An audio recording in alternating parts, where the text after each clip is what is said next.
What is up, guys? My name is Ryan18 on the Ryan18 Forever channel, and this is my WWE Elimination Chamber 2013 review. And I'm going to be joined here with my very good friend Edson. So I wonder where Edson is. Oh, wow. Where'd you come from? Narnia. Wow. Wow. Yeah. Well, it's good to have you here. It's Good to be here. Yeah, thank you. Thank you for being on the show. But anyway, we start off with the pre-show.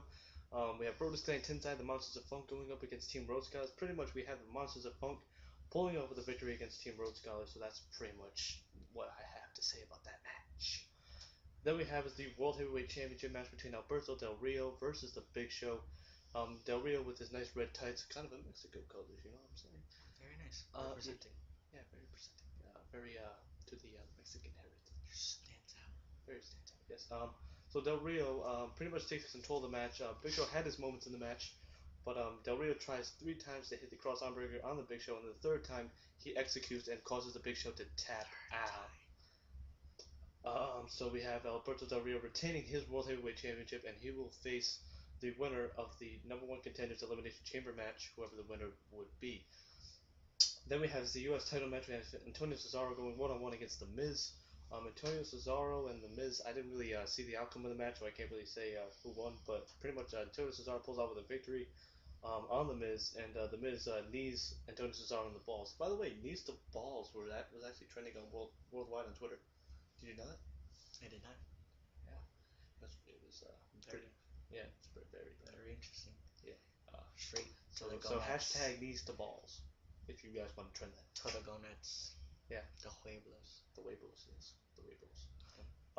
Then we have the #1 Contenders Elimination Chamber match, which would consist of Jack Swagger, Randy Orton, Chris Jericho, Mark Henry, Daniel Bryan, and Kane. Edson, your thoughts on the Elimination Chamber match? I know you came in about midway into the match, so what are your thoughts on that match?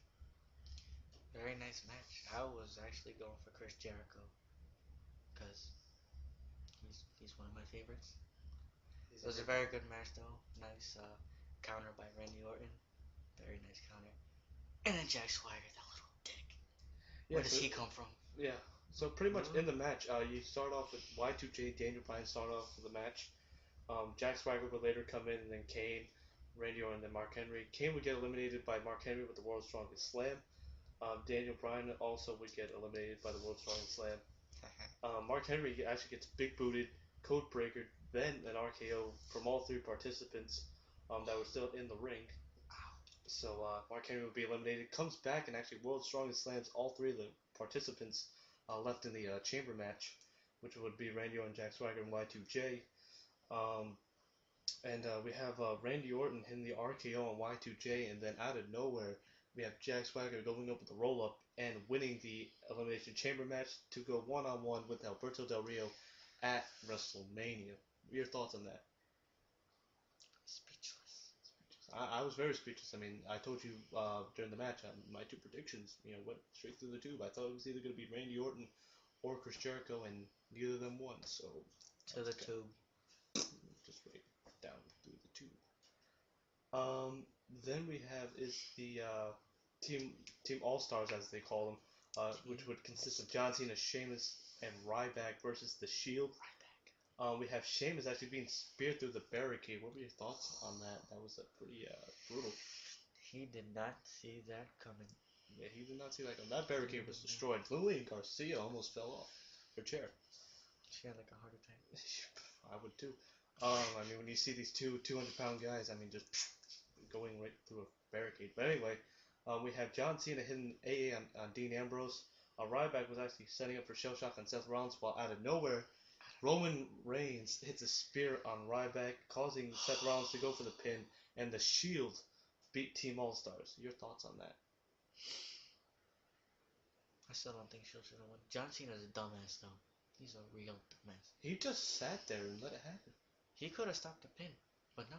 He tries pinning one of the other guys. Well, pretty much I don't like Cena. And for obvious reasons. He's a fruity pebble, and I can go on. I don't think I like him anymore. You actually like John Cena? I did. You did? He was good. Okay. Good idol. Good. He was on American Idol?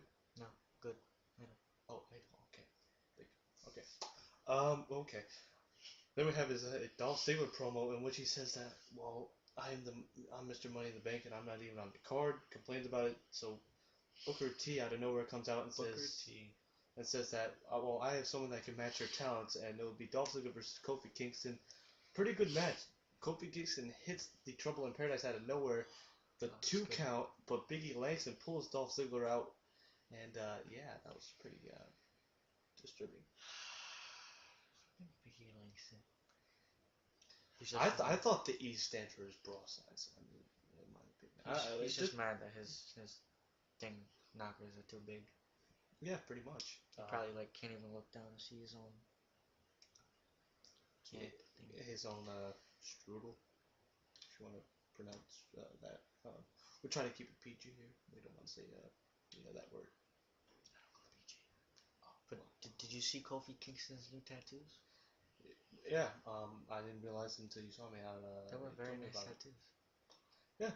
So anyway, so we have Dolph Ziggler hitting the zigzag out of nowhere, making him the victor of the match. So we have Dolph Ziggler pulling off a victory against Cody Rhodes. Well, Kofi Kingston.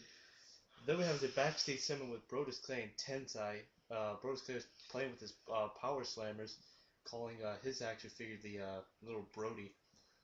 And then we have just pretty much this dance off backstage. Kind of funny. They called him a little T. Tensai. I think Tensai liked that little butt smack he got. Yeah, from Cameron. Yeah. I mean, I wouldn't mind it. Hey, I would like it too. Then we have the Divas title match. We have Kaitlyn versus Tamina Snuka. Pretty much not really much to say. Kaitlyn out of nowhere hits the spear on Tamina Snuka and retains her Divas Championship. There were a lot of spears tonight. I know, there were a lot of spears. The barricades, normal matches. It was, wow, night full of spears, pretty much, in the World Wrestling Entertainment and on Elimination Chamber. Then we have the main event, the WWE Championship match. We have The Rock, the Great One, the most electrifying man in sports and entertainment, going up against the straight edge savior, the best in the world, whatever you want to call CM Punk. Thumbs down. Pretty much, as said, if The Rock is either counted out or disqualified, Punk automatically gets the WWE Championship. So we start off, The Rock actually rocking some, old school tights. He has his golden tights on. I dig it. Very nice. Pretty much CM Punk slaps The Rock 2 times, and The Rock pretty much goes berserk on him. Spits in his face. And it got stuck to his forehead. Yeah, that's kind of nasty. We have a table botch in which CM Punk goes for the rock bottom, and nothing really happens, and they always use the Spanish announce table. They're just hating on us. They're hating on us. Well, I'm not Mexican. I'm Portuguese, so well, they're just hating on me. Well, not only you, but I mean, all you Mexicans out there. No offense. No offense, that guy. No offense, but no offense. Nobody appreciates us anymore. Exactly. But anyway, so we have a table botch. The Rock, I was actually getting scared for a little bit. He was up to a count of 9, and then managed to get back into the ring. We have haymakers back and forth from Rock and Punk. I think in one of those haymakers, CM Punk lost a tooth. Oh wow! Yeah, that smack. You could hear that.